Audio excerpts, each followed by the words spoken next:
मैं पागल हो जाऊंगी। मेरी शक्ल देखो, मैं भिखारन बन गई हूँ। थक गई हूँ मैं। मेरे पास बैठकर बोला, तू हर वक्त झगड़ती रहती है, कभी तो प्यार से बात कर लिया कर मेरे साथ। मैंने उसे साइड पर धक्का दिया। वो खामोश हो गया। मैं थक हार गई थी। अब सोच रही थी बस इससे तलाक ले लूंगी। अपने एक दो कज़न से भी बात की थी जो वकील थे। उन्होंने तसल्ली दी कि हम साथ हैं आपके, तलाक ले लो इस कमीने से। मैं सोच रही थी आज घर आएगा तो बस इसको बोल दूंगी, तलाक दे दो मुझे। मैं इंतज़ार कर रही थी। वो रात 10 बजे आया। बच्चे सो रहे थे। दोनों बच्चों के माथे पर बोसा किया, उनके हाथ चूमे, फिर चारपाई पर बैठकर मुझे आवाज़ दी, शहनाज मुझे रोटी दे दे। मैं करवट बदले लेटी रही। उसने फिर आवाज़ दी, शहनाज सुन ले, उठ जा। मैं चुप रही। वो पास आया, मुझे देखा। मैंने आंखें बंद कर ली। मुझ पर कंबल ओढ़कर बोला, थक जाती है सारा दिन। किचन में गया, खाना देखने लगा। कुछ भी नहीं था खाने के लिए। एक प्याली में नमक मिर्च डालकर उसमें थोड़ा सा पानी मिलाकर सूखी रोटी खाने लगा। मैं देख रही थी। मैं दिल में सोचने लगी, कुत्ता मरता भी नहीं है। खाना खाकर सो गया। दूसरे दिन सुबह सुबह हम किसी बात पर झगड़ने लगे। मैंने उसे कहा, बस मुझे तलाक दे दो, मैं अब बर्दाश्त नहीं कर सकती।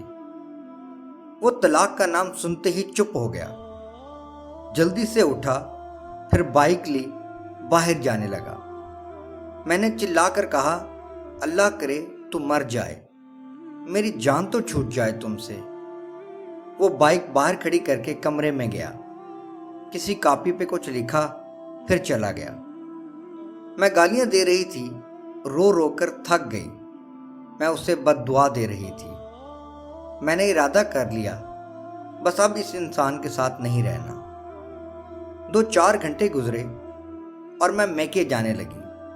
बच्चों को साथ लिया। इतने में गली में एक शोर सा बरपा हुआ। मैं रो रही थी। हमारे दरवाजे पर दस्तक हुई। मैंने दरवाज़ा खोला। पूरा गांव चारपाई उठाए मेरे दरवाजे के सामने खड़ा था। मैं हैरान थी, क्या हुआ?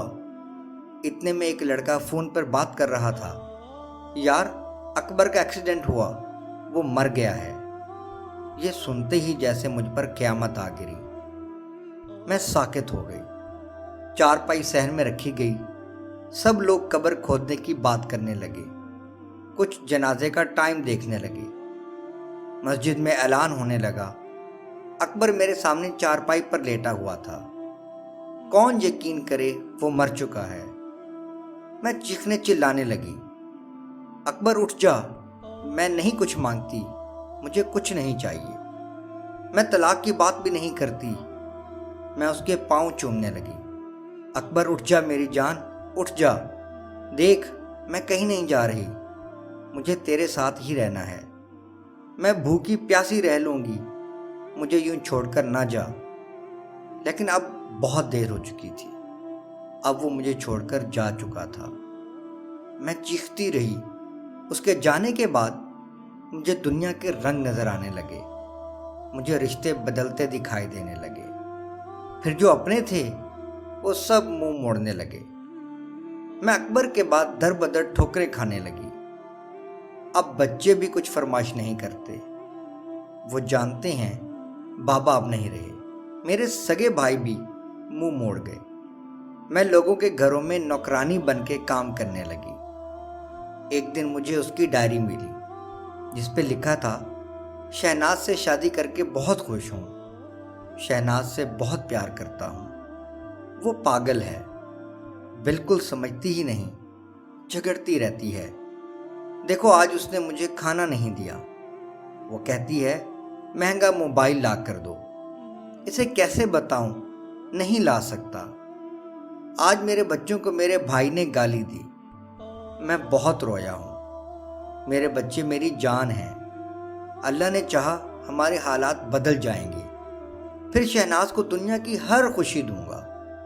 آج میری کمر میں اینٹ لگی ہے، زخم بہت گہرا ہے۔ شہناز کو نہیں بتاؤں گا، پریشان ہو جائے گی بیچاری۔ کہہ رہی ہے طلاق دے دو، میں مر جاؤں گا اس کے بنا۔ ابھی غصے میں ہے، ٹھیک ہو جائے گی۔ میں ڈائری کو سینے لگا کر چیخ چیخ کر رونے لگی۔ ہم سفر تو ہم سفر ہوتا ہے نا، وہ جیسا بھی تھا میرا سایہ تھا، میری ڈھال تھا۔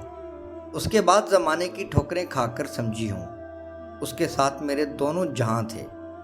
کیوں اس کو ستاتی تھی؟ کیوں میں لوگوں کو دیکھ کر بڑے خواب دیکھتی تھی؟ کیا میں بخشی جاؤں گی؟ اللہ مجھے معاف کرے گا؟ میں مشکل وقت میں اس کا سہارا، اس کی ہمت نہ بن سکی۔ میں مطلب پرست، لالچی ہو گئی تھی۔ اب تو اکثر لوگ میری مدد کرتے ہوئے میرے جسم کی بھی بات کرتے ہیں۔ پلیز اگر کوئی بہن اپنے شوہر سے یوں بیزار ہے تو سمجھ جائے، اس سے پہلے کہ آنسو مقدر بن جائیں۔ شکریہ۔